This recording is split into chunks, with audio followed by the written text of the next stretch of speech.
And that was our first look at the upcoming title Futanari Simulator 2. Coming up next, an exciting third-person action-adventure game from the team that brought you Toilet Paper Bandit. The most challenging part of this whole process was the size of the team. After the layoffs, that is, it was just the two of us. Yeah, it really made deciding on a direction quite a challenge. Usually these things would have been put to a vote, but I wanted one thing and Ray, well, he wanted the other. Yes, I could not abide another battle royale or simulator being put out into the world like such shovelware. Donnie wanted to do another hero shooter like so much copy-pasted asset flipping. I wanted to do something more challenging. Seems like everyone at the minute wants to do something soulsy, make it difficult for the sake of things. So in the end, we compromised. We decided, what's a different way to take this? So we've made the first hero shooter Souls-like. You guys have heard of Night Rain, haven't you? I don't care for your tone. Just asking. And the title doesn't make sense. What about it doesn't make sense? The two characters are both named Dan. It's a Souls-like Dan Souls. Kinda sounds like you're saying Dan's holes. It absolutely and unequivocally does not. Okay, sorry. Wrong direction. Let's get back to the game. How is it going? Terribly, in all honesty. Those two concepts do not merge well. In fact, we have an industry first for you today. We have an announcement for our release date, 21st of September this year. And not only that, but an announcement of the servers being switched off on the 28th. So, we came all the way to the office for you to say that you're going to launch a game that's going to last a week. It's more than Concord got. And now for more coverage and analysis of the games that have come so far. My name is Dan. And my name is also Dan. And welcome back to the Dan and Games Man podcast, your fortnightly gaming podcast. And we have a lot of games to talk about this time because this past week was Gamescom. I think I've just said game way too many times in a very short space of time. And this time we have our Gamescom special, as there is so much to talk about. Many. But first things first, Dan, what have you been playing this past fortnight? So I've been trying to get into Abiotic Factor. Yeah. Really not certain, because I love things like 7 Days to Die. Yeah. And this kind of similar, but it's almost like it had an illegitimate child with something in the Half-Life Source engine. Okay. Kind of fun, kind of weird. There's a lot more of a sort of narrative structure to it, loosely. You just kind of get pointed around by their NPCs to, like, oh, you need to find this, and, ooh, there's something behind that door, but we need to get a power cell. Is it a bit kind of like Stalker, when it doesn't really have, like, a big floaty arrow in the sky saying go this way? It's more like, I heard there's something over there. Effectively, yeah. It's like, oh, the only way you can get through there is to go through the manufacturing plant, because all the lifts are buggered. It's like, okay, I bet I'm still going to have to crawl through a lift shaft at some point now, aren't I? Cool. I don't think there's many games we don't crawl through a lift shaft. Pretty much. One of the fun mechanics, though, is you can, like, craft little nets to chuck at the various, like, boogans that run around the place. That's quite cool. Yeah, the first few you get, like, they're only this big, so you chuck it on the net and they're like, help me, and you can stomp them, which is great. And I thought, right, this big thing that's coming at me like an angry Doberman covered in scales, do the same thing. It just goes on their head and they're like, what? And they're like, oh no. Can you not make a bigger net? Not so far, which is annoying. That's disappointing. I can just imagine it being a net. A bigger net. A slightly bigger net. The biggest net. But yeah, also I have found like a little museum bit where there's like security bots that are on display, and I'm like, oh no, they're going to fight me at some point, aren't they? And I'm currently armed with a stick and the blueprints for a crossbow. But it's quite fun. It's quite hard to get into then. It is. I feel like it is one of them ones that kind of becomes a second job for a bit. You need to grind to the point where it's Until you have achievable. like a weapon, like 100 hours in. Yeah, because much like that, I have been playing more 7 Days to Die again, and after a point, you do get to ask the question: how much 7.62 ammo is too much? I kind of found the same thing when I tried to play Ark. Oh yeah. So like I was like, I can't wait to be able to ride a T-Rex into battle while firing a machine gun, because that's everyone's dream, realistically. But like the number of times I got killed by like a crab on the beach, or just any tiny dinosaur, or just someone just wandering past as I'm trying to make an axe. I think a lot of those games are just it's that learning curve which kind of just probably knocks away a very large majority of players. Yeah, they'll like tell you how to make some basic things, and you're like, but how do I make that? And they're like, on your own, mate. I've got things to do. Like, Yeah. Okay. But it's definitely one of those ones, hopefully if you stick with it, you get something cool. Yeah, it's kind of daft. It does have the not out and out kind of humour side to it, but it is very like a pastiche, like Half-Life, so it isn't super serious. This is pretty cool. Anything else, or? Only our Games of Shame, which I imagine we'll get to in a bit. Yeah, so we're going to talk about our Games of Shame on the next episode, because quite honestly, this past fortnight has been crazy. I've been travelling around, I've been working, I've been living, and I haven't had a great deal of time to play. So if you missed the last episode, me and Dan discussed our Games of Shame, games we should have played but haven't yet. We narrowed it down to 5 games. The community voted. They voted what game we'll be playing first. I haven't had a chance to pick up and play Super Mario World. Have you started, Hades? I have, yes. I'm a couple hours in. But you could probably do with a couple more. I reckon, yeah. And I just need to play Super Mario World on the stairs. Still haven't played it. It's been 34 years, so I think another 2 weeks is fine. Because the only thing I've actually played this past fortnight is I jumped into Cyberpunk Phantom Liberty. Oh, nice. So yeah, it's really good. Like, my wife bought the expansion like the day it dropped on PS5. Nice. And then she absolutely hammered through it. Really, really enjoyed it. I can't remember what I was playing when it first came out. But it just seems like it's just another classic thing of like, that game just gets better and better and better the more they kind of improve it.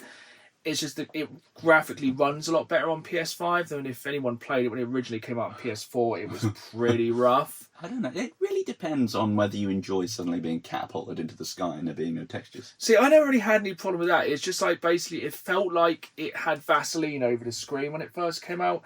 But obviously I feel like they kind of brought that game out on the Xbox One and the PS4 full knowing it probably wasn't going to work on them. But then they have brought it out on the Switch too, which is kind of amazing. Yeah, that's kind of a wild step. But like now on PS5, it runs absolutely beautifully. I don't want to go too much into the stories. I'm only about 4 hours in. I've literally played about 4 hours of gaming this entire past fortnight, which is absolutely criminal.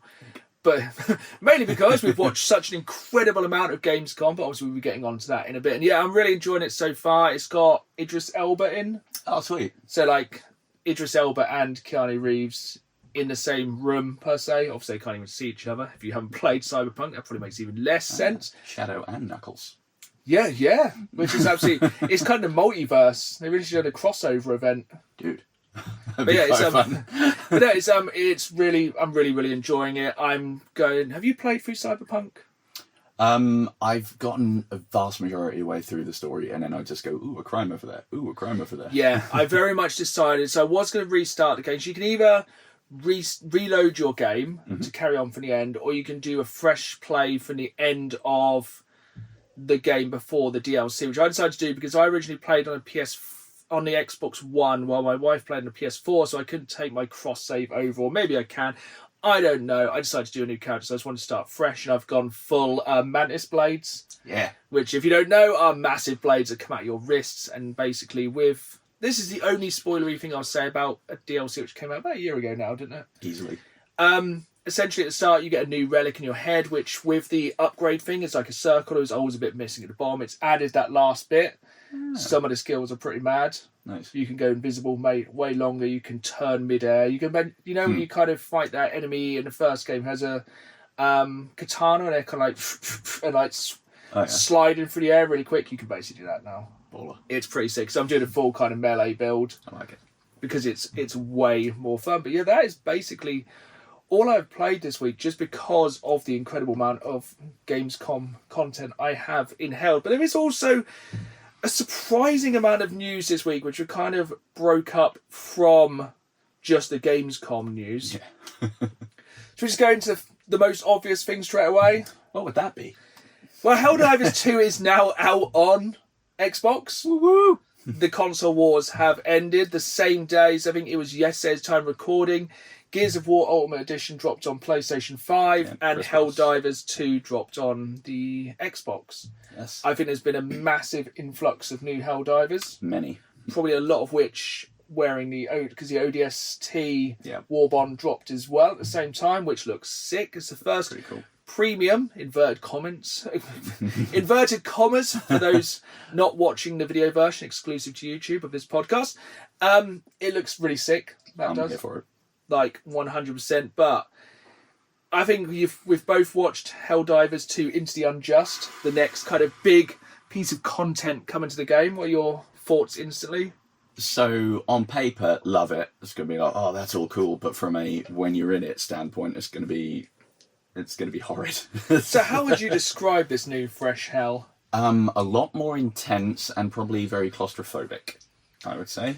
So for anyone who hasn't seen, they've dropped a 7-minute trailer for Into the Unjust, where essentially the Helldivers are taking the fight for freedom to the Hive planets. No relation to the Tyranids Hive planets whatsoever. No. The Hive planets of the...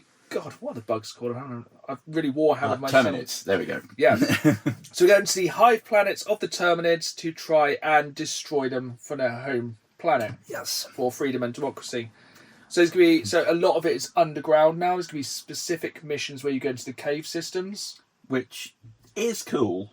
I can imagine that being quite fun. Like everyone just charging down there and having to, getting a decent overlapping fields of fire and just like bottlenecks. But also, there's nowhere to get. You can't jetpack out of that situation. You can't jetpack out. You can't. They said you will be able to drop supplies in, but only periodically when there's holes in the cave roof system. Yeah. Which means you can't exactly... Oh, man, you can drop a mech in. And I think there's going to be a lot of flamethrower, a lot of LMG, Ooh. and there's going to be a lot of chaos. But they're not... Getting the mine turret as well, just ding that in a narrow corridor. But the thing is, as well, with anything like that, there's nowhere to go. Details. Yeah. And so yeah, there's new missions that involve that DLC. There's like destroy the lung, which is like the main heart. It's the lung, but it's the heart of the hive. I think you have to destroy that, and then protect the oil rig, which is a big. Yeah, the little guy on its platform tootling around. Yeah, which is actually a very large kind of drive. I think it's self-driving oil rig. That'd be cool. But it does have a gun turret on top, which is the main thing. I'm gonna say, do you reckon it could survive having like another turret just potted on, or do you reckon it would go kaput? I've known Helldivers, it'd probably go kaput. Yeah, probably. Because that would be pretty cool otherwise. So as well, they added underground enemies. So I think it's underground versions of most of the enemies. They'll like burrow across the ground, jump up, attack you, burrow back down. That's not going to get annoying at all very quickly. Also, the newest fear of all time is the flying Bile Titan, the dragon roach, which is a dragon. Yeah. I was like, oh, go underground. Not safe. I'll go outside. Ha ha ha. We got that covered. Yeah, but it has added new firepower as well with another new Warbond. Yes. I think it's just basic... Oh no, it's an explosive assault rifle. Yes. Which will definitely kill more Helldivers than it will save. A portable missile silo, which, as long as you don't think about the kind of real... So essentially, it's a missile silo which will drop into the ground, and I presume burrow down, and then a missile come out. Basically, you can paint your target with a missile, which will be really cool. I want it. And a spear gun. I think so, yeah. Yeah. And at least, is it 2 or 3 more stratagems, I think, as well? Yeah, I think the spear gun fires a spear, which then sets off gas. Cool. And yeah, I think some other stratagems as well, and it does look... It looks good. Yeah. It looks like a really big new piece of content for a game, which I think needed some new content. So I think like the major orders at the moment are to kill 6 billion of each species of on all fronts. So like automatons, the bugs, and so it's bugs, blood, and oil. It's pretty Squish, crunch, and buzz. That's what we got. Yeah, I think it'd be. I'm also imagining like veteran divers turning up like Gandalf the White. Just Yeah. like, crashing in like so. There's going to be a lot like level 150, like original day one PS5 divers, mean out of Xbox sides. I hope everyone's kind of playing fairness. There's a lot of people like, oh, I'm going to shoot Xbox players on site. It's like, oh, seriously. It's like one of the best online communities. It doesn't need people kind of coming and ruining it. Yeah, exactly.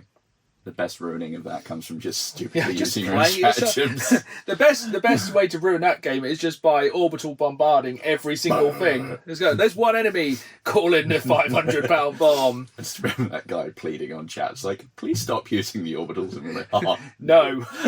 Just continuous orbital. Because if there's no kill like overkill. That's what we always say when we play.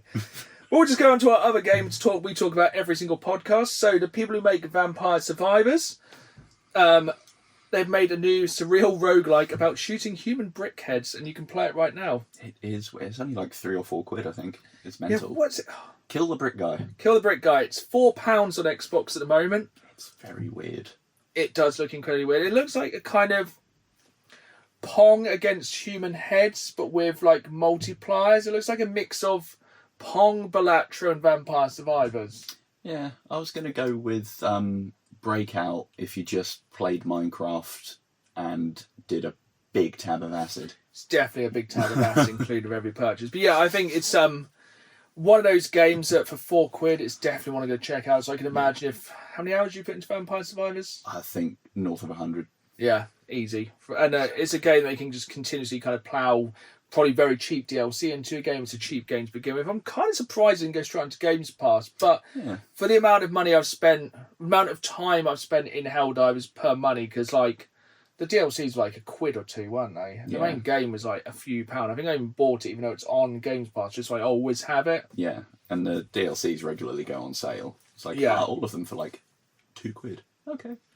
But yeah, that's covered our kind of two main things to talk about every podcast, Helldivers and Vampire Survivors 2. We won't quite wrap it up yet. Have you got any more news? So, kind of touching on what you said about them releasing Cyberpunk maybe too early, it has come out that Nintendo are almost purposefully downplaying support for Switch 2 and saying, if you can just release this game on Switch 1 and then let it play through backwards compatibility, do that.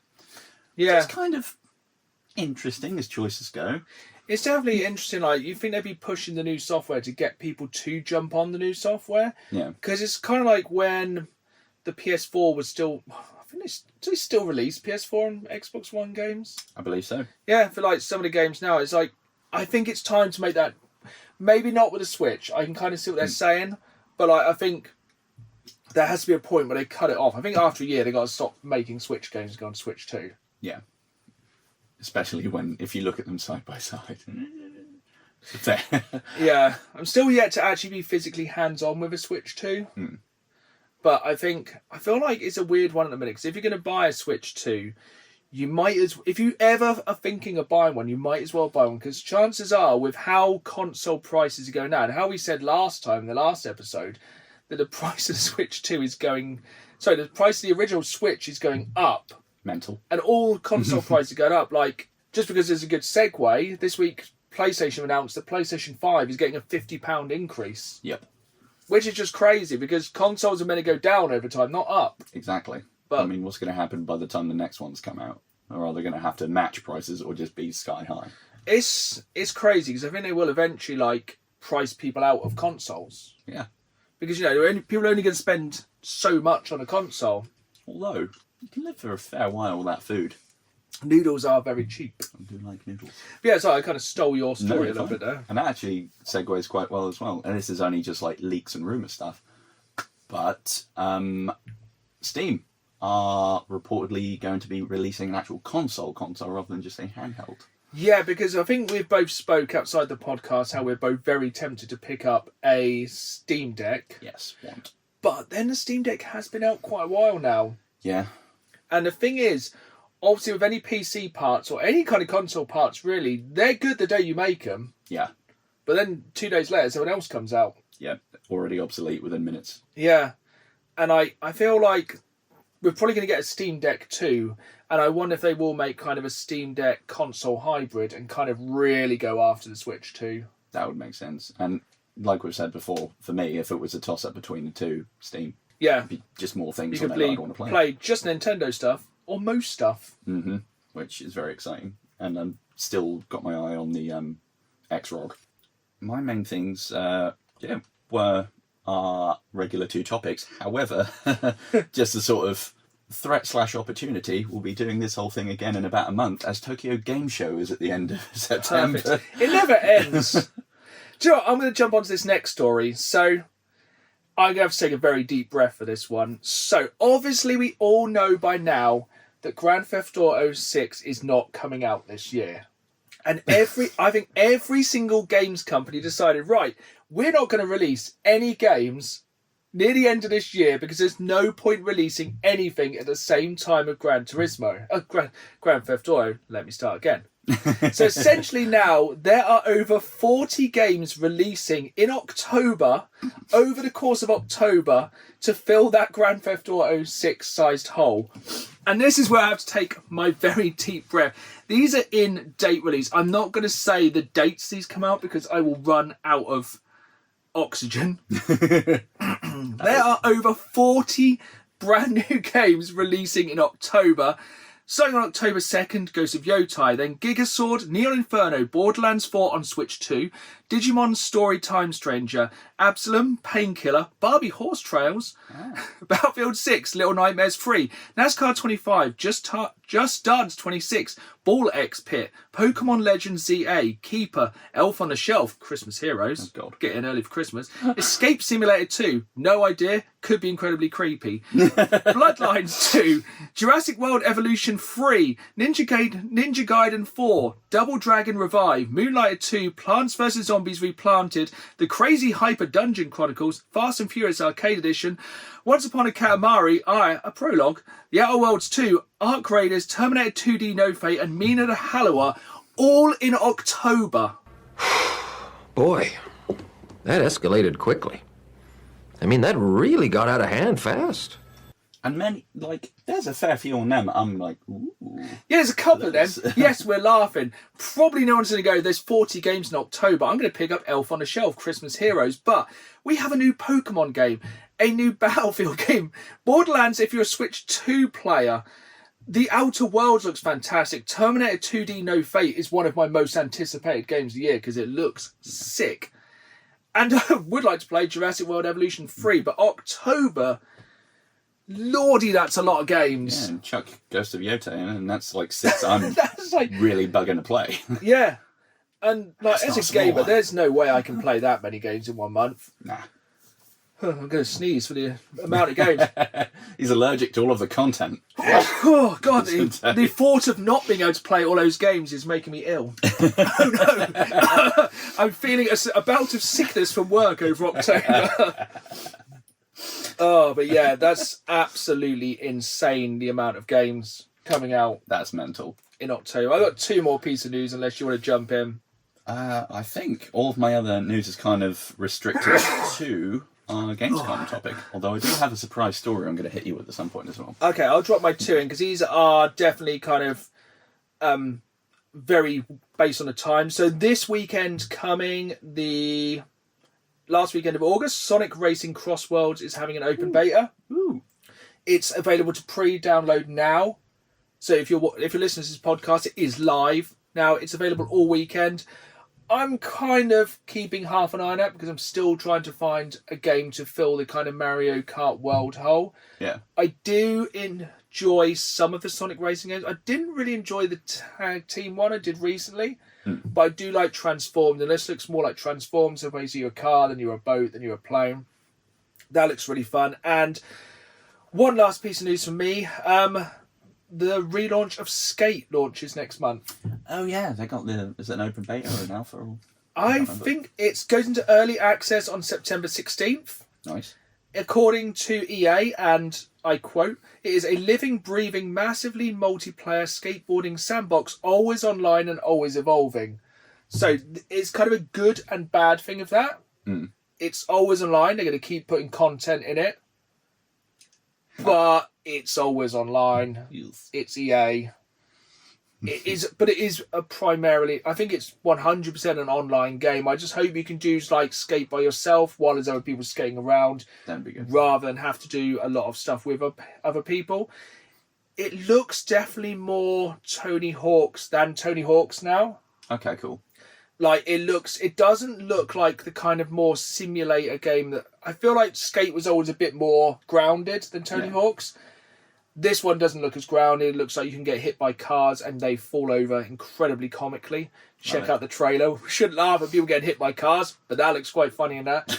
And also looks like some of the skate parks are in the sky, and maybe you could like skydive into skate parks. It looks a bit. I hope it isn't like the Fortnite-ification of Skate, but it does look like it could be. I think it looks quite interesting. I think because it's early access on EA Access, probably anyone who has Games Pass can jump on it. Yeah. I know from the little bits I have seen, they have tried to kind of make it a bit more accessible, which I guess plays into what you were saying there of a bit less serious in simulator. So sometimes you'll like auto grind if you like bump into a curb, or you can do a wall-e, so you wouldn't interrupt your thing if you time your jump wrong, and you would just go into the wall. You kind of just foot plant off it and keep. I think it looks quite fun. I think it looks like it's definitely be very much you can work on your own character, kind of choose your clothes, design your own character, do like stuff like that. I think that'd be quite. I think it's definitely interesting. Yeah. I kind of like the idea of having it as a big, always online thing in a way. Yeah, just as long as you can kind of turn on like passive mode, kind of like from GTA 5. Yeah, I so hope you're not like you're about to like hit a higher score and somebody will just shoulder barge you. Like, nope. Yeah, I've got quite high hopes for it. I think it could be quite fun. I think Tony Hawk's never had the greatest multiplayer other than like Horse, which is great. Yeah. But like a big kind of, if you could literally like kind of hang out, skate together, do stuff like that, I think it could be really cool. That's pretty fun. I like it. Did you want to drop your weird story now, or? Sure. So I've done a little bit of my own Reddit digging, just because I've been trying to find weird stories. Perfect. And so it's a story that is a little bit old, but there have been updates in the past couple of years. We do like updates. So, buckle up. So I'm watching that episode of Rick and Morty where they reveal Mr. Goldenfold eats poop, and it shakes this memory out of my head. Opening thoughts. Strong? Yeah! I'm presuming this is suitable for work. Language would be fine. Cool. We're very good at editing. Around winter 2000 to 2003-ish, I'm a young man in the Phase 2 public bathrooms at West Edmonton Mall in, I'm assuming that's Canada somewhere. I finish my business, and just as I'm about to tidy up, a random guy slides under the barrier of the adjacent stall into mine and snatches the fruits of my labour from the bowl and chows down. What? And this... Hopefully you watch this in a video version so you can see my absolutely perplexed look of this. So, this original post, later on I found out the same thing had happened to a classmate of mine, also at West Edmonton Mall. And around the same time, I watched a stand-up comedian on TV talk about this same thing. And this was 7 years ago, and there have been constant updates, even to within the last year, that this guy is free, and it still happens. Even to the point of just notes being put under the door saying, please do not flush. What is going on in West Edmonton? That's... How often are these updates? Why has no one done anything about this? He has been arrested at Good. some point, but... Oh, here's one. Where's the original bit there? What was it? He was unionised in... There we go. He worked at the same place I do, not at West Edmonton. But the details are similar. Do-do-do. One time he was caught, but we were union, so he didn't lose his job. All he had to do was get some help. Thank God he was unionised. Is there enough help? I don't know if there is. What did he... I didn't know if I want more updates on that story. Yeah, but, like, Reddit is just clamouring with people that are like, oh my God, this happened to me. It's like everyone thinking I was the only one kind of vibe, but this person sometimes is I prolific. do wonder if Reddit's real. The bigger and more terrifying question about that, and neither answer is good, is it that there's one prolific dude? Or is it that there are many freaks in that area. So is it, I presume it's just the same guy and they just recognise him every time. Like, could they just put like a wanted poster up saying, if you're going to the toilet, beware of this person? Yes. In terrible breath. What a weird story. Yes. And from one weird Reddit story to another. So my wife has plumbed the depths of Reddit, maybe not that plumbed the depths of Reddit, for, this is kind of linked to our topic this time of Gamescom. This is, am I the mean man for refusing to let somebody come to a convention with my group and I? Depends. So, backstory. I am a 24-year-old male, friends with a rather nerdy group of guys. Nice. Names have changed. So I was Zed, Calvin and Shane, 25, 25 and 30. I presume that means years rather than meters. It reads as 25 meters. They're giants. Another member of the group and a reason for the post is T-Rex. That's a cool name. They would have been about 25 metres. Yeah, maybe dinosaurs. Crazier things have happened on Reddit. Last year, we all went to a local state convention as a yearly trip we all do. We each bought our own tickets and paid for a hotel room we could all split. Well, that year, T-Rex decided to start acting like his name suggests, was stomping around in a huge huff, mainly because he lost one of the convention's many video game tournaments. He spent the entire weekend complaining about how he shouldn't have come to the convention. That was a huge waste of time and money. He also made several remarks about how he was less fortunate and that his money was hard to earn to do what he wants with. You can imagine how the weekend went. All the other friends, for the record, have done this for the past 5 years now, and T-Rex has always had a nasty habit of guilt-tripping us. I had a big fallout with T-Rex after I caught him talking behind my back to Zach about a painful memory of an ex-girlfriend of mine and mocking me for all the things I've been through for the past 2 or 3 years. Zach sent me evidence of him saying these things. This is really going not as left as I expected as yours, but... This brings me today, where Shane sent me a message from T-Rex who said he was sorry and that he wanted to go to the convention with us this year. I cut Shane off and told him there wasn't a chance in hell I'd allow T-Rex to join us this year. Since then, Shane, T-Rex and Zach have all been cold towards me, saying it's time to forgive and forget, while Calvin has been on my side, saying that the above-mentioned behaviour has been bad enough. Am I the bad man for cutting T-Rex out? Sounds like a dick nozzle. Yeah, I understand the getting in a huff for losing a video game. I don't really know where the talking stuff about his girlfriend in the background came in. That seems weird. Yeah, and then being like a continuous drag if all the other times he's guilt-tripped him about not going, and then when he's finally there, he's just like, meh. Yeah, I think a lot of people have said they probably shouldn't guilt-trip him for not taking him. Yeah. And T-Rex seems like the kind of person who has to be the best at everything. Another reasons why I told him to lose my number. I think a lot of people, basically a lot of people are saying they're all basically being a little bit immature. A touch. Surely they could go in like 2 separate groups. The plot twist will be is if this convention is in West Edmonton. I really hope not. Worst thing of all, he always came back with terrible breath. Oh, I don't think there's no update on that one either, which is a shame. Fair. Minute. Crazy enough, this whole post is enough to show the guys on T-Rex side this whole mess was a problem that needed to be addressed, so we've been talking it out since Calvin showed them. But then 2 years it went silent. All you can presume is that T-Rex brutally murdered them. And that's why someone's had to edit it to have false names. Yeah. The court case ongoing. That was somehow the lesser of the 2 strange games. But talking about games, we need to get into Gamescom because there is a lot. There are many things, or at least 4. So for those who don't know, Gamescom is the biggest gaming convention in the year, in the world. I think it's something mad, like 300,000 people. It's mental. It's absolutely ginormous. It's in Germany. Sadly, we couldn't go this year. Next year. I think you get to play a lot of games early. Obviously, the opening night is where we saw a lot of the new trailers. Yes. We've kind of plumbed everywhere for like trailers, piece of info, stuff to talk about. An incredible amount of games. Yeah, we're going to drop into...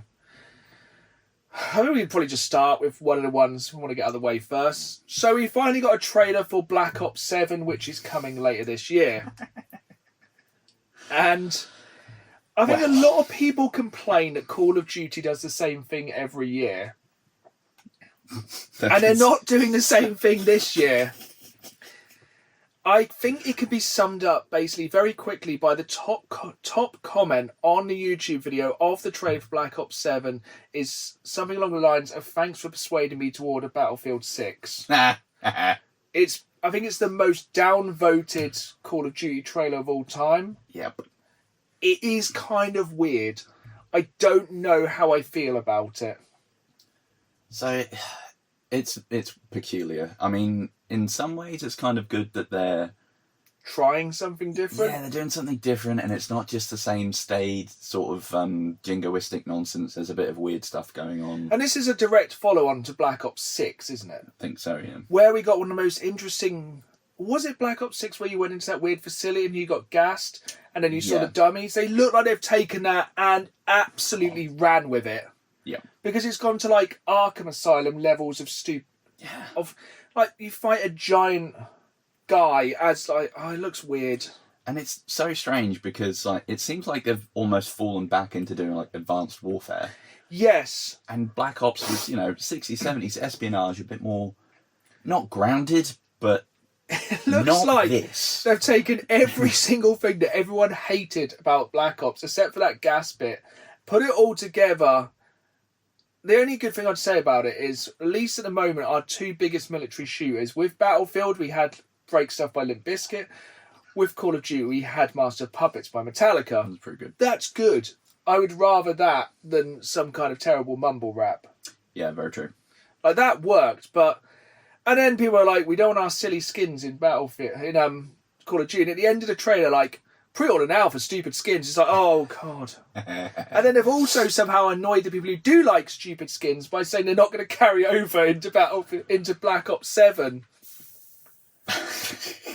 It's literally like, it's just been career suicide, really. Yeah, I mean, one of the things I hated about that era of sort of advanced warfare and all that was the silly traversal mechanics. I don't like that, and it looks like that's back in force. It looks like everything no one liked is back. Yeah, and the droids that take way too much bullets. And it definitely seems like from the trailer they wanted to give people motion sickness. That's all it is. Yeah. And I feel like they've definitely they're like, everyone enjoyed the Omni movement last time. Let's really double down on that. The only good thing I can really definitely take is I like the idea that, I guess this is to actually encourage people to play the campaign, but once you finish it, you unlock like a sort of persistent survival mode or kind of PvE thing, almost like the, what they call it, outbreak zombie mode they had on Black Ops 5. Yeah. But it's gonna be a tough sell this year. And I think it was a big move to put that as one of the very first things we saw on the opening night of Gamescom. So I think everyone was like, what the actual was that? Why did we come here? Like, but that was, I don't know. Yes, do something new, but don't do something terrible. We wanted something new, not that. Yeah, we wanted you to change Call of Duty, but not that. But there's also good things. I want to give an honourable mention as well, actually, from the opening sort of night of David Hayter for some reason looking like he was cosplaying as Carl Urban and looking really disinterested to be there. Yeah, it's got to be one of those difficult ones to kind of present because basically everyone's just waiting for you to say, here's the next game. Yeah. That's all. You could basically have a droid do that because no one really wants to see. But we're going to basically bounce between games and because there's a lot to get through. So, first one on my list, there wasn't a great deal about it. It was just like a 1:20 trailer, and that is La Divina Commedia. See, I might have missed this one. This is the thing. There was a lot at Gamescom, and we are going to miss some games. So, if you're watching on YouTube, do comment down below what you saw that we missed, and chances are we'll go and check it back out. Oh, yeah. Now, this one, it's interesting. It's a very Souls style game. There are a lot of them this year. Shocking. And it's set in the sort of world of Dante Alighieri's Divine Comedy. So we're in the circles of hell. The trailer shows you fighting this enormous demon that looks like it's made out of bones. So not a skeleton, but it's got like a deer head on it or something that's clacking at you. Looks like it could be interesting, and we're probably never going to get another Dante's Inferno game, so this is going to be the closest. No. I looked at what the devs have done before, and it's nothing I've heard of. So Yeah, but you know, a certain company bought out a game called Clair Obscure this year that no one had heard of. that's true. So yeah, that was interesting. I reserve judgment because, as I say, very little has really been shown, and it looked pretty much all pre-rendered. Yeah. But at least it's working with potentially interesting source material. Yeah, I feel like not doing a sequel to Dante's Inferno, and I don't really feel you could do a sequel, is kind of a stupid move by EA, like, for 20 years. Yeah. And just, oh look, there's another Circle of Hell just dropped. Oh, cool. Absolutely fantastic game. If you've not played Dante's Inferno, do check that out if you're over 18. Yes. It's a very, very adult-rated game. Very much like, if you enjoy God of War, stuff like that, it's very good. That kind of brings me on to another... I feel like we need a bit of a resurgence on those third-person action adventure games. Mm-hmm. And I think one of the ones I saw, which looks very, very good, is the new Onimusha. Onimusha Way of the Sword. Oh, yeah. Capcom decided to bring back any franchise other than Dino Crisis. Seriously, Capcom, just bring back Dino Crisis. What y'all doing? So yeah, so I think it's a new Onimusha game. I think we got a remake of the first Onimusha recently and no one played it. Yeah. So I remember playing it back in the day on PS2 or maybe Xbox. A while ago. Get back then. But yeah, really good game. It looks like it's got some great enemy designs. Sadly, no more fixed camera for those kind of purists. Okay. But if you're a fixed camera person, stick to this. I've got a doozy later on coming up for that kind of thing. That looks really good kind of character designs. Very much again like bony, clacky people. Ah. Yeah, kind of like demons made of. Yeah, I think there's definitely a vibe of things made of bones and moving weird. Yeah, I've got another one for that now. Yeah, we've got definitely at least another one or two of that. But that looks really, really good. Yes. And I think I remember seeing one of the original trailers drop for that one, and it looks like it's got some humour in there as well. Yes, and I think the thing I like the most is like this weird half skull, half mushroom enemy, and you kind of cut it down the middle, and it did that perfect thing, you know, when enemies fall in half, yep. And it looked sick. Then it turned into two more enemies. And I was like, oh, this is going to get really good. And yeah, it looks like I like those kind of games where you can slightly button mash and probably kill a boss, but it takes a bit more to get really, really good at. But you can start it on a lower difficulty, kind of like we haven't had like a good Devil May Cry game recently, or obviously an Onimusha game, or any of these kind of third-person action games. They've kind of all been overtaken by the Souls-esque. Yeah, to be honest. And I just want a couple of them back. Yeah. Nice sort of simple fun where you can just get in. I just want to murder something the size of a building. You know, I think it looks like you can do that in Onimusha. There's going to be some giant demons you can literally ride and just carve up. And that's what I'm looking for. No angles for you! This one will probably have large bosses, but it's clunky as hell, so you probably can't climb them. And that's Lords of the Fallen 2. So I never played Lords of the Fallen. Is it a Souls-esque? It wants to be. So Lords of the Fallen 2023 isn't Lords of the Fallen 1. There was one in the mid-2010s, and then they kind of ignored it and did a soft reboot. Perfect. The original, terrible. Next one was fine. It was just meh. There's kind of a dual world thing going on where you have a magic lamp and you can kind of almost do pockets of Silent Hill nonsense to get through. It's fine. It's just very clunky. It wants to be Soulsy, but it's not quite there. Okay. I think it's by the same people that did the Surge. So again, Yeah. very much in the same vein, but Very good ideas, but didn't really kind of execute. Because if you haven't played The Surge, it was very much like a Souls-esque game, except you were fighting robots. You could cut specific parts of the robots off, then attach them to yourself, so you could have chainsaw arms. it was pretty great. I mean, Great idea, on paper, wonderful. but it just felt really clunky. It didn't feel like I did try that one. It just didn't feel right. Yeah, there was something about it, like I think it was the camera angle in that one, if I remember. You're walking around a lot of like junkyards, and the camera angle was definitely the hardest enemy. yeah, and I think because there wasn't anything in the way of shields there, so you had to get good at parrying or dodging, and everything just had a hitbox that was about 4 it wasn't miles wide. really a rolly kind of Soulsy, was it? It was more either you attack or block. Yes, They were your options. or you yell at the death screen over and over again. Yeah, probably the more of the option. Yes. Where to go next? Should we go into some horror? Oh yeah. What do you think looks scarier, Resident Evil Requiem or Silent Hill F? Because we got two very good looks at both. And I think I think the answer may surprise you. I'm going to go just with how the characters seem to be and what your capabilities are. I think Resident Evil. I think Resident Evil Requiem may be more scary than Silent Hill F as well. We haven't got long to wait until Silent Hill F. So it actually comes out in September. It's been released by Blooper Team, who made the Silent Hill 2 remake. Yes. But other than that, they haven't made much. No. I think they are doing another horror. Horror seems to be their remit. Horror's their bag, yeah. And strange.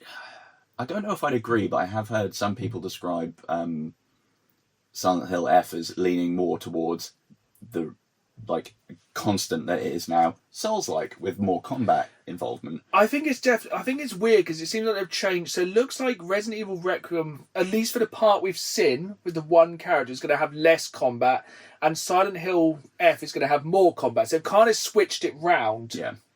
And I would definitely say Resident Evil Requiem has and thrown the ante up on the horror to the nth degree, because that looks terrifying. That new thing that's stalking you in the new Resident Evil Requiem looks horrific. The bit where she's looking at the corpse, she mutters infected, so I assume it was a dead zombie, and then the thing's hand just goes I'm a half-dead, and just pulls it back. And you're like, what the hell? If you haven't watched the trailer, I think it was a demo people could play at Gamescom. Essentially, you're playing as the daughter of one of the people in Resident Evil Outbreak. Yes. And you're going around, I think it's a nursing home or some kind of... It's a big creepy mansion. There's lightning, and you're being stalked by a massive 9-foot monster, which looks like something out of the original Resident Evil, the Lisa Trevors. Oh, yeah. Oh. It's essentially a very large, gangly, creepy thing which cannot go in the light. So you're trying to run to rooms with light, but then it can also break into the walls and turn the lights off. You obviously have no weapons. Natch. All you have to escape is you can throw glass bottles to distract it. And also the lightning can periodically turn off the lights. It just looks to me like a throwback to the most recent horror section that really sticks to me of Resident Evil. That bit in the kind of house full of puppets when you're being chased by the baby. Oh, yeah. Oh. And that's psychological horror right there. That was horrible. It looks very much like that. That's all we've kind of really seen of Resident Evil Requiem. Yeah. It does look... Thing is, people are still speculating that there's going to be a dual character thing. That because they specifically came out at one point and said, "Oh, it's definitely not Leon." Yeah, it's okay, nobody said it was, but it isn't. Just so you know. Okay. And it feels like it's going to be rude to go to Raccoon City after Resident Evil 2 and not have a slightly more action-packed bit, because, spoilers for a game that's a couple of years old again, at the end of Resident Evil 8, that goes full Call of Duty, doesn't it? Basically, Chris goes in with a team of Navy SEALs and absolutely semper fi's the whole village. And I feel like that could be the kind of way of having that game where you have the survival horror aspect, but then you have the people go... Because, I'm sorry, but if you're going into Raccoon City with a pistol and a lockpick... You're not having a good day. No. Unless they do the classic of you get through the main bit and then you kind of get a mercenaries mode. Yeah, but I just feel like it looks really good. So don't get me wrong, Silent Hill F also looks really good. Mm-hmm. Japanese horror is always scarier.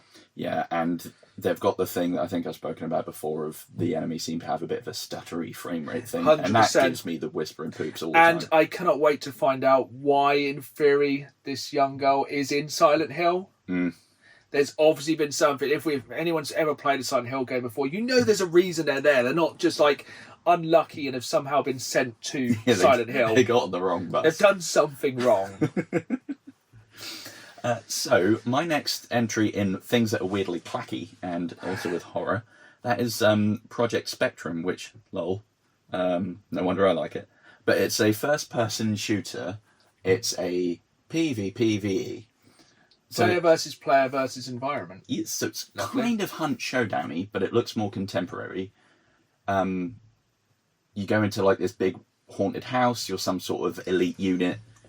I guess you're probably fighting each other, but also the Greeblies that are in the house, and they look like horrible mannequins because nothing says horror like clackety mannequins. Is it something like kind of Fear? Got a bit of a vibe like that, yeah. And apparently it's really in-depth. So when you're crafting things, it's not just you go into a menu and then thing appears. You actually see them doing stuff a bit more. Nice. And when you reload, rather than just slamming in a fresh mag, they'll take out a mag and maybe reload the mag. Then it goes in. That's cool. Which in a pinch, I imagine, will get very stressful. Yeah, I'm sure that's quite stressful. There's a massive monster crawling down the stairs at you. Yeah. But yeah, you can see in the trailer, like, someone's got, like, some sort of glaive covered in rags and they're sneaking up on someone and they set it on fire and they're about to go rearrange their spine. Nice. Looks pretty fun. Like, I don't like the PvP element because I like to just go after gribblies. But Hunt Showdown is pretty fun. So, yeah, sometimes it's kind I'm of good to definitely change for it. things up. yeah. With the order we're going through on these games, it's ADHD in effect. There is no order. We are just going to basically try and link these things together as close as possible. I've saved basically like my favourite ones to the end because there's a lot of ones we will just talk about. Yeah. Finally, we got the trailer for Hollow Knight Silksong. Yes. Have you played Hollow Knight? I haven't, actually. Neither have I. So we're probably not the target audience for that one. I know there's a lot of people who are very, very hyped for that. I've heard nothing but good things. It's just never been on my radar. Hasn't it been in development for at least like 3 or 4 years? Yeah, I think it was originally a Kickstarter. Oh. So interestingly, they've announced they're not going to allow any review copies because the people who backed on Kickstarter will get it the day it comes out. It drops on Games Pass the day it comes out. But I think I've read it's definitely worth playing the first one first. So I'll probably play that in about 3 years. Probably, yeah. Yeah, people are very excited. I'm very happy for them. Yeah, that's fair. Same as Kirby Air Riders. Didn't that get like a 45-minute section? Yes, I did not watch the 45-minute section of Kirby Air Riders. Looks good. Yeah, I could sum up that whole direct with, it's Kirby Air Riders. Again, cut to something else, because that's all you need. It's Kirby's Mario Karts. Yes. It's basically they've taken Kirby's Air Riders and added more depth, which it really needed. I mean, it is fun. It's perfectly great. And that's all I have to say on it. No bad words. No encouragement. No, Keep doing you, Kirby. people like Kirby. I'm not really the biggest Kirby fan. I mean, I played a lot of the Game Boy games. It was fun to just inhale enemies and be like, oh. Yeah. Yeah, I quite liked the weird one they released recently on Switch when it was like in the apocalypse. Oh, yeah. That was something. I want them to do a gritty version of it where rather than just like inhaling and swallowing them, you actually see him crunch. They should do it like they've done the weird Pac-Man recently, which I still need to play because that confuses the heck out of me. The new kind of gritty, survival-esque Pac-Man. I don't know if it's out yet or if it's out very soon. Only thing I've really seen of it is a little bit of a trailer and the weird episode on Amazon. Yeah. That was odd. Or, Yeah. as much as I hate the genre, asymmetric horror multiplayer. One person is Kirby. The other is other random characters. Just random. It'd be like Prop Hunt, but with way higher odds. Imagine being terrified of Kirby. That'd be quite a way to go. But we saw a little bit more of Pragmata. Don't know how I feel about that one. No, the more I see of it, the less I think of it.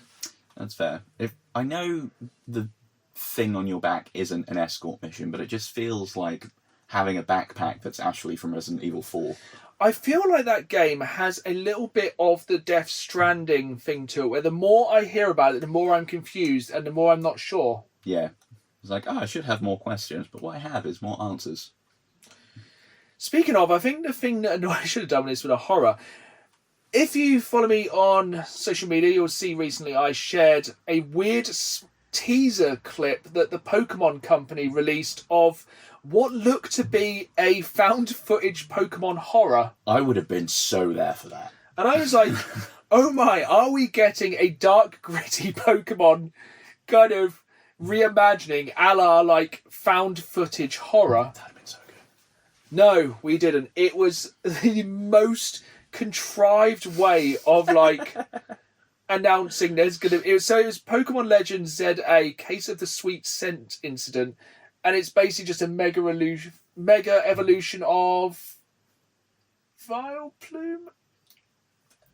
I'll be honest, after you told me what it was, I didn't go back to watch it because I was hoping it was going to be like, I don't know, you'd have to go and find a load of kids at a drift limit. I've always going to be like some weird Pokemon Snap, but with like ghost Pokemon that were actually trying to. I've always going to be something really cool and original, and it was just the most contrived advert for Pokemon Legends ZA I've ever seen. But yeah, they did have quite a bit more footage of that. It looks very good. I I can't imagine it's going to change the world Pokemon-wise. Nah. So I've got... Where do you go from that? I've got a 1-2 punch. And it's 2 games from NCSoft. Because they apparently learn nothing. So we've got Cinder City. Did you see that one? Nope. It's kind of like...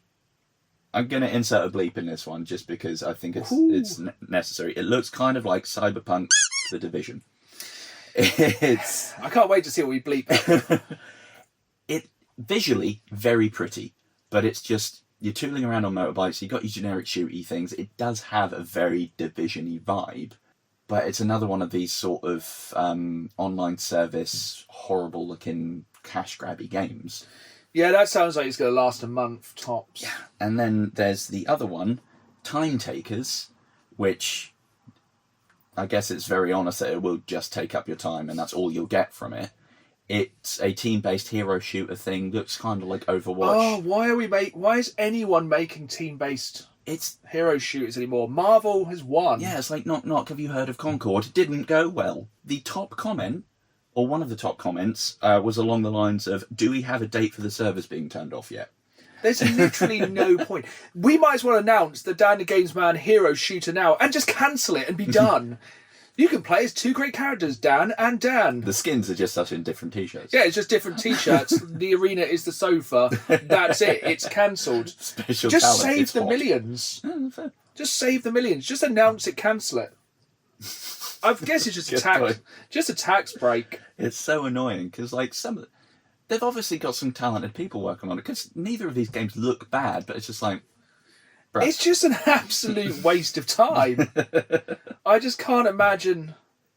There's just literally no point. No, and it's baffling that even the Division 2 still has support. The Division 2's got a new DLC soon, hasn't it? Yeah, and bringing something back that was in the Division 1. I was like, Who is playing anything by Ubisoft anymore? mental. That dropped in 2017, didn't it? The second. That dropped before COVID. That game is older than COVID. And I don't think it even had a big lockdown resurgence. Right, I'm going to change subject before. I'm going to go on to something positive. We had 2 Lego games on this. One I don't think anyone was expecting.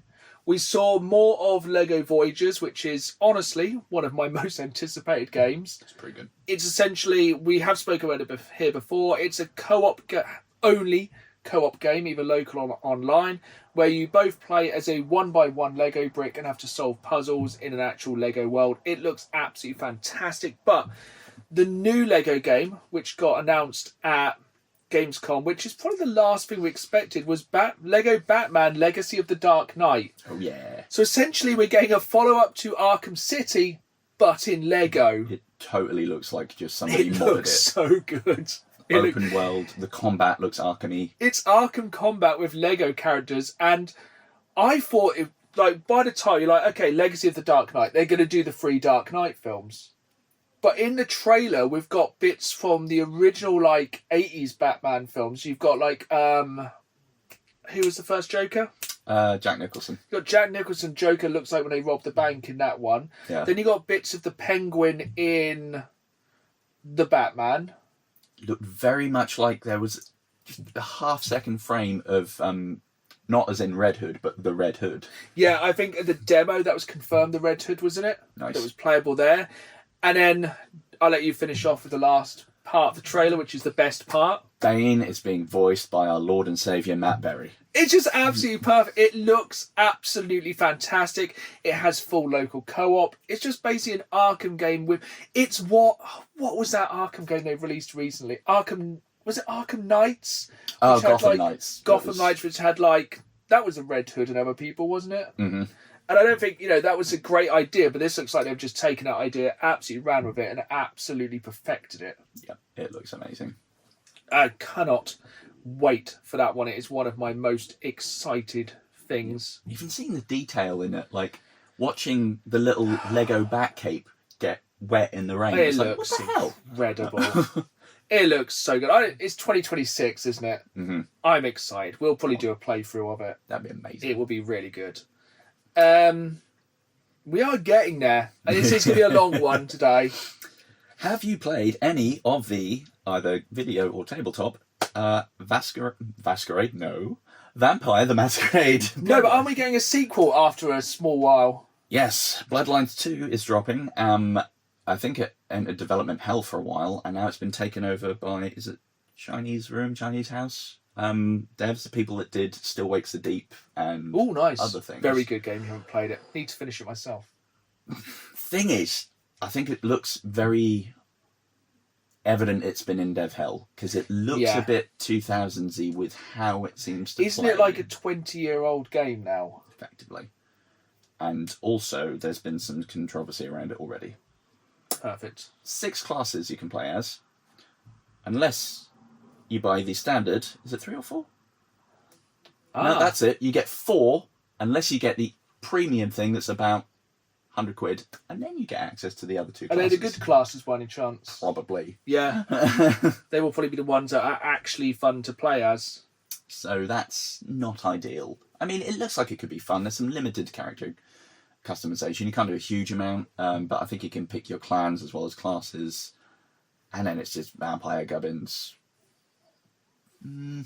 I like vampire stuff, so it might be worth a go one day, but it's not going to be something I rush to for when it releases. No. Much like Invincible Versus for myself, we saw a bit more...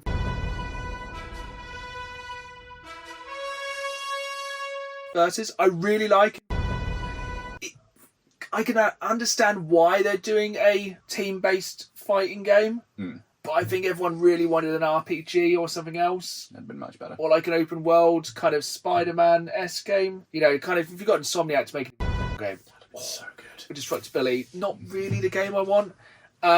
Interested to play it, because anything more after Series 3 was so good. I feel like, and I'm making work for myself here, every time you say that title, I need to do the thing with the soundbite. No, because I'd always have to do the cut with the video. And going from one incredibly... So I think that was one of the most violent things we saw. Yes. But do you want to talk about the most violent thing probably shown? That could be one of 2 things from far as I look. I'm going to go with what I think my guess is, and that's Valor Mortis. No, so I'll let you talk about that first, and I'll go into what I feel could be the most violent thing shown. So, as we've hit on many times this episode already, there's been a big lean towards more Souls-likes. But this does something a bit different, and it's first person. Ooh. It seems to be your standard cosmic horror, body horror stuff, but set in a Napoleonic War? Question mark? Of course. And like the trailer was right, I think it's meant to be Napoleon. He gets all shot up, and then he just goes, no, and Akira's himself up. Goes mental. There's lots of gratuitous decapitation. Was this a weird fever dream, or is this an actual game? I did eat that burger that was off. But still, it looks pretty cool. The thing is, precise Souls-like combat, melee stuff, parrying. In first person, yeah. They're going to have to be very generous with, I think, the parry windows for it to work. But, I mean, just looking at all the way you find things in the world and the sort of... I think they call them catalysts, maybe? The things that are Souls. It looks so much like somebody just modded a Souls game. Yeah. So, on paper, could be a pretty big contender for my game of this convention. I would have thought your game at the convention would have been Deadpool VR. That's fair. That does look pretty wild. It looks very, very, very, very violent. Me like. You can basically chop things into very small pieces. Yeah, sword in the head. Off you go. It looks incredible. It looks like all of these kind of tech demos we've seen of VR games over the years, like making the movement and kind of weapon gunplay, gung fu, for lack of a better term. It looks like it's kind of topped it, and it has like a full single player, and it looks really, really good. Yeah, I want to see what characters they sneak in there that they've not let onto in the trailer. Oh yeah, there's definitely going to be a lot of stuff which they're not going to announce. I really hope Wolverine's in it somehow. That'd be good. Like I can imagine some weird thing like being chopped up as Deadpool. Oh damn, yeah! Like you just end up as a head that you have to roll around for Headpool. a bit. Headpool, yeah. That'd be quite good. So yeah, that looks very good. There's a distinct lack of VR games, really. Yeah, I think. Or they may not have been. They might not have just been as heavily publicised as many other things, but that looks very, very good. Seems like in general they seem to have been relegated to their own things, because there was a big VR showcase a couple of weeks back, I think. So maybe they're just like the red-headed stepchild. Yeah, but I think the thing is, like, I'd rather have more bigger VR games than like 700, like D&D inspired sword and shield games. Here's Blocky Gorilla Tag, number 412. Cool. Yeah. Excellent. We are getting through it quite nicely. So Indiana Jones and the Great Circle is coming to Switch 2. Yes. Order of the Giants is a new DLC which looks very good. Yeah. Which is coming out September 4th, so a couple of days after this. I don't know if... Have you played through Indiana Jones? I've gotten most of the way through. I feel like don't know if it necessarily needs DLC. I think there's quite a lot going on in it.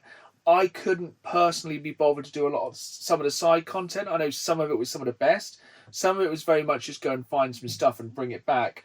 Also, a lot of the giant bosses in that game I thought were some of the weaker parts of the game. Yeah.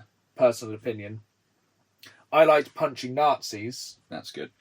And playing the game and punching Nazis. Just to throw back to a joke from our very first episode of the podcast for you long-term viewers. Probably more is good, but I don't know if it's a new DLC is exactly going to make me jump back into it. No, unless there are more side quests to take photos of cats, and then I'm here. Yeah. I think I'm kind of coming to the end of a lot of our big news, but I really want to go into the ones that I think look really, really, really good. Yeah, I think I'm only just left with some big ones. Well, actually, now this one's... I just put this one down because I'm baffled by it. And also, even the title gives nothing away. And that's Netherness to Everness.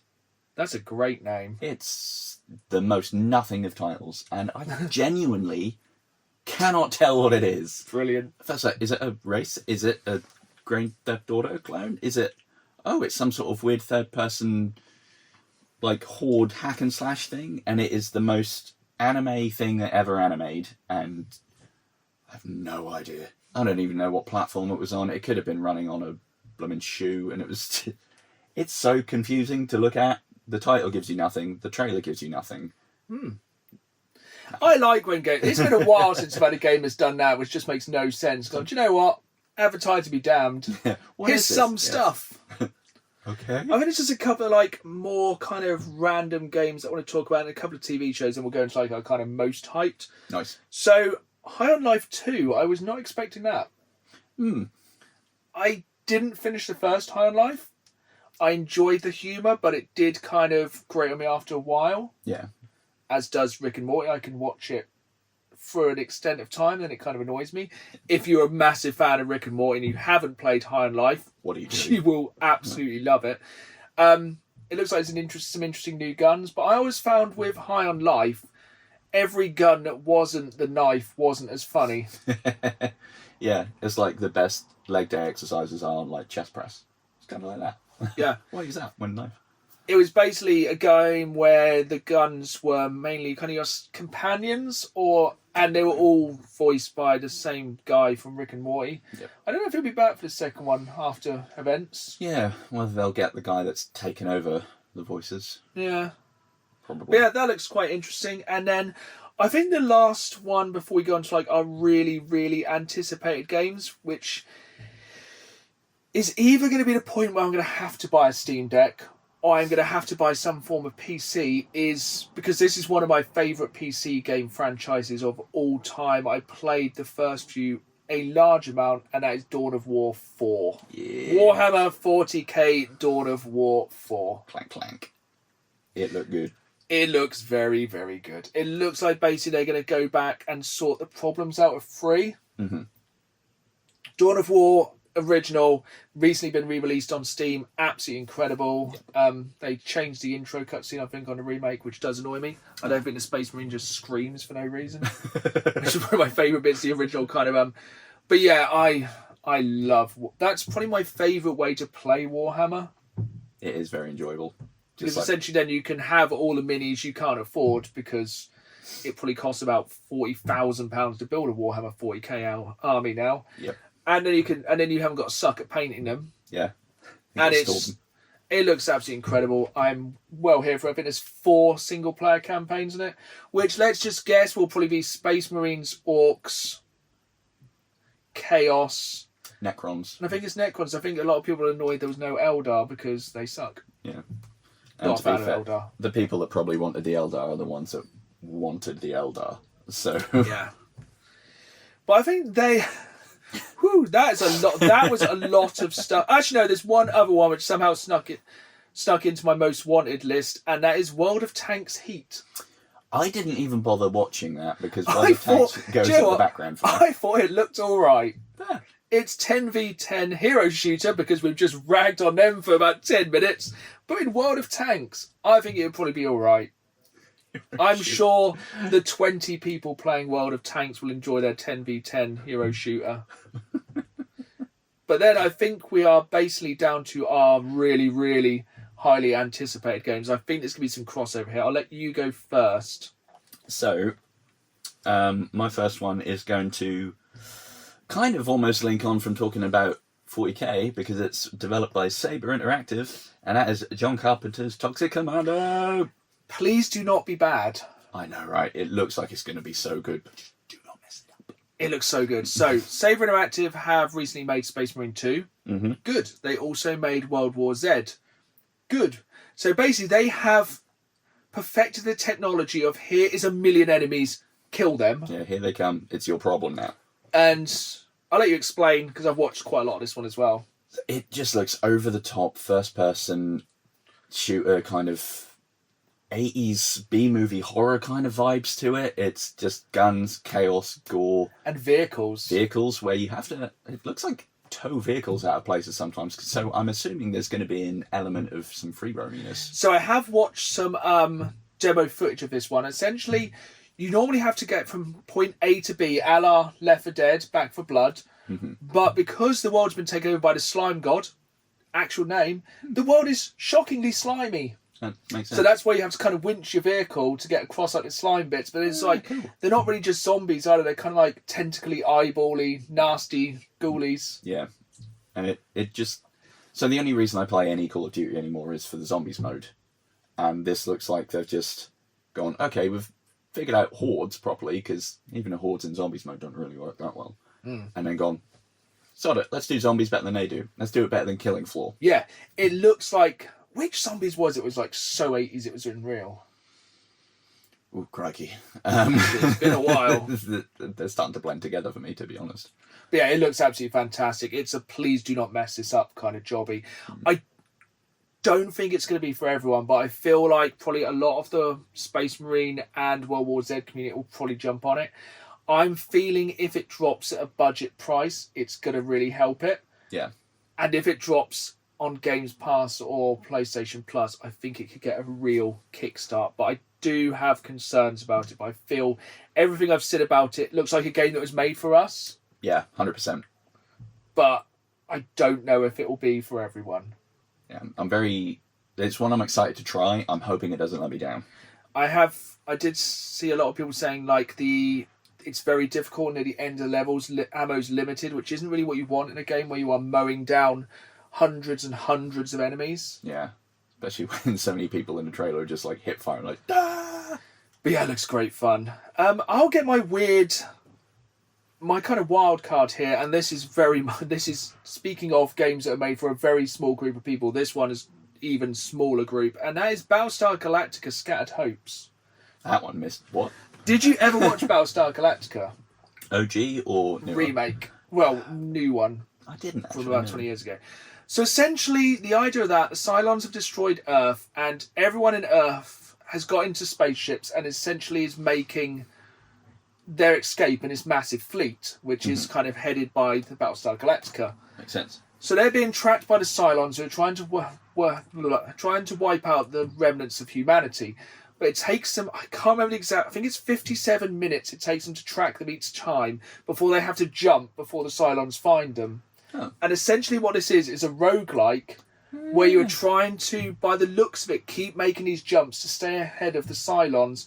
But I think you have to spool up your kind of FTL drive so you can jump. But I feel like you'll probably have to leave parts of the group behind the fleet to kind of survive. It looks like it could be fantastic for like me and the other 10 people who really enjoy that idea of a game. It looks really cool. I have no idea what it's been released on, anything like that, but it looks really, really cool. That's going to sound fun. Yeah. There'll be a lot of resource management stuff like, oh, you've only got enough to power these many ships. Yeah, I think if it works, it'll work. It'll be really good. Yeah, that sounds pretty fun, actually. I actually, I used up my whole list of things there, to be honest, because I focused on ones I wanted to rag on more than anything else. Okay, I will jump into so another random one. Did you see, I don't know if it's how you pronounce it, did you see Denture Attack? I did, yeah. What the hell?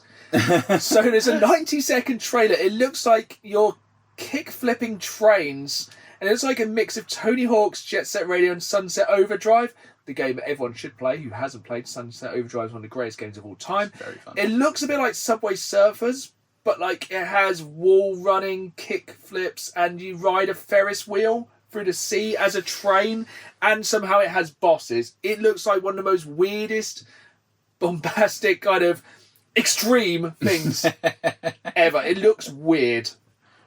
Huh. And it looks very good because of that reason. I'm very excited for that one. I think I sent you a link for this one, He-Man Dragon Pearl of Destruction. Oh, yeah. Essentially, with the kind of resurgence of a lot of these 2D beat-em-ups, we're having now like Shredder's Revenge and Power Rangers Rewind, and to some extent the kind of Terminator 2D. Yeah. This looks very much in that kind of side-scroller beat-up from He-Man. Looks like they've basically copied a lot of the figures from the 80s. Some people are getting a bit saying, oh, they haven't quite copied the figures. Obviously, you're going to get the people who are really, really, really intense on it. But to me, it looks like a really good team-based side-scroller beat-up game. And hopefully just have some of our favourite Masters of the Universe, such as Ram Man and Fisto. Genuine names. Genuine names for characters from Masters of the Universe, Ram Man and Fisto. I think I have two more. So hard right now. I have two more. Neither of them feature Ram Man or Fisto. Genuine characters. Oh, I remember. So, last two, and two of my most hyped games, and these are smaller games that a lot of people may have missed. First one is Ground Zero. Missed this one. This is a survival horror game set in post-apocalyptic South Korea with fixed camera angles, save rooms, and 2D rendered backgrounds. Essentially, it's a modern-day Resident Evil 1, 2, and 3 PS1. Cool. But I think the twist is an asteroid hits South Korea and it's like infected everyone. Cool. Fixed camera angles, very limited ammo, save rooms, 2D rendered background, fixed cameras. Yes. It's a terrible pun coming up, but they could have called it Tormented Soul. Haha. It looks very, very, very good. And I think the last one, kind of following on a little bit from that kind of theme of old school graphics, this time going to 16-bit graphics, is a game called Replaced. Again, missed that one. So it's a cyberpunk-esque 2.5D, but 16-bit graphics. So it looks like kind of Alone, Limbo, that kind of thing, but it has a kind of 2.4D where you can kind of go slightly in the background. Oh, cool. It has some of the best 16-bit, inverted commas again, graphics I've ever seen. It's kind of got that old school look, kind of like Disco Elysium. Okay. But it has some of the best lighting I've seen in a long while. And I think some of the lighting is like, if you're like fighting in a room and there's bullet shots, you can only see when the bullets go off for the muzzle flash of the gun. That's kind of cool. And then it looks like it also has like an Arkham style combat. So like you kind of more counter moves rather than kind of do moves. That's fun. It looks really, really good. Nice. It's one I'm definitely very excited about. The lighting effects in it look incredible. Like obviously the neon from the kind of cyberpunk areas. That's cool. Stuff like that. It looks really, really cool. I think of all the games as well, there was a couple of TV shows which we're going to kind of just drop in the end here because we are really burning through time. Yep. Quite a surprising amount of TV shows in this. So we had the Sekiro anime. Yeah, that one came out of nowhere, I feel. Yeah, so I think that's coming soon to Netflix. Mm-hmm. That looks really good. And also Splinter Cell Death Watch, which is coming to Netflix on October 14th. I hope they get was it Michael Ironside? I hope they just get him to play Sam Fisher. I feel like when they release like these shows, like we had Twisted Metal recently, we're now having Splinter Cell. Why do they not coincide it with a new game? Or are they just judging, are we ready for a new Splinter Cell game? Because the answer is yes. Absolutely, yes. It's like just like the one thing that's kind of the antithesis, the opposite of what Ubisoft make now, of kind of do this, climb this, do this. If you had like an open world kind of Splinter Cell now, kind of Splinter Cell mixed with kind of like the Ghost games and like the Hitman games recently, that could be sick. That would be really good. Or you could just make Assassin's Creed again. And then the very, very final thing we're going to talk about, because we're burning it. It's been a long one, Gamescom. I was actually watching, I jumped on the live stream about 2 minutes before this came on, was the trailer for Fallout Season 2. Why would Goosey's dad be going to New Vegas? Who could possibly know? So basically, for anyone who's living under a rock, we all know for the end of Season 1, Goosey's father is I will always refer to as Goosey as well. If you've watched the first season, you'll understand. Goosey's father is going to New Vegas. We can now see from that trailer what the canon ending is of New Vegas, because it's set after New Vegas, where the house evidently won. Yep.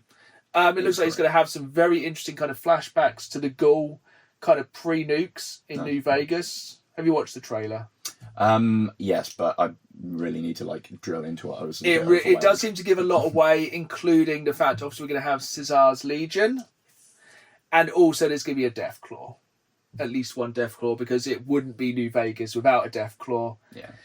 It looks absolutely incredible. I think it's basically the early Christmas present everyone wanted. It's coming early December to Prime. I hope they drop every single episode at once. I'm sure they will, and I'll probably just watch it in a row. It's kind of made me want to replay Vegas as well. I feel like the obvious thing to do as soon as you've announced that would be to just shadow drop the remake of 3 or even New Vegas. That would be which I think we all think is coming. It would be great. But you know, they've got form. Games companies be games companies, and Bethesda will do what they want when they want. Yep. Did we get anything about the new Elder Scrolls? Okay. No. So that was everything we've taken away from Gamescom. As we said, there's probably loads we missed. Sadly, we couldn't be there. Next year, Gamescom, get us in. We will make sure we see absolutely everything. Again, if you're watching on YouTube, I'm sure there is stuff we've missed. Please comment down below your most anticipated game, even if it is Black Ops 7. We don't judge. And I am absolutely burnt out from the amount of stuff that happened. And would you say it's about a month away from Tokyo Games Fest? Yeah, I want to say it's like the 25th-ish or something of next month. And don't forget, there is an incredible amount of games coming out in September, and even more games coming out in October. And of course, next time, in the next episode, we will be talking about our games of shame. 33 years removed, I'll finally be playing Super Mario World. But for now, we need to get back into the real world. Yes. If you enjoyed this episode, make sure you hit that follow button if you're listening to us, or hit that like button and subscribe if you are following us on YouTube, where you can exclusively see the video version of this podcast. Please leave a review. I hope you've enjoyed this episode. I've been Dan. I've also been Dan. And as always, keep playing the game. See you all soon.